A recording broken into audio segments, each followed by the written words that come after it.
किसी ने पूछा कि जो मैचेस वगैरह होते हैं बाद औक़ात किसी खिलाड़ी का नाम मोहम्मद होता है तो वो कैमरे में इस तरह दिखाया जाता है कि बज़ाहिर ग्राउंड पर वो नाम लिखा हुआ नज़र आता है, और जो ग्राउंड में खिलाड़ी होते हैं बाद औक़ात उस नाम के ऊपर खड़े होते नज़र आते हैं, उनके कदमों में नाम होता है। तो क्या इसमें कोई बेअदबी का शायबा उनसर वगैरह है या नहीं? तो जी बिल्कुल है।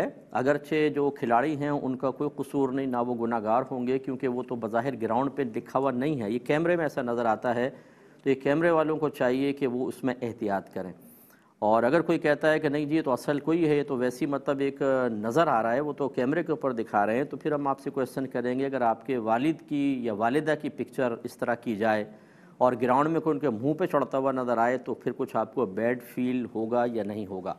बस इसी तरीके से जो मुक़द्दस नाम हैं उनके बारे में अदब और एहतराम का तकाज़ा ये है कि ऐसी इस अंदाज़ से उसको कैमरे पे ना लगाएं कि ग्राउंड में किसी के कदमों के नीचे वो कुचलता हुआ या उस पर कोई खड़ा हुआ महसूस हो। ये ज़रा एहतियात कीजिए।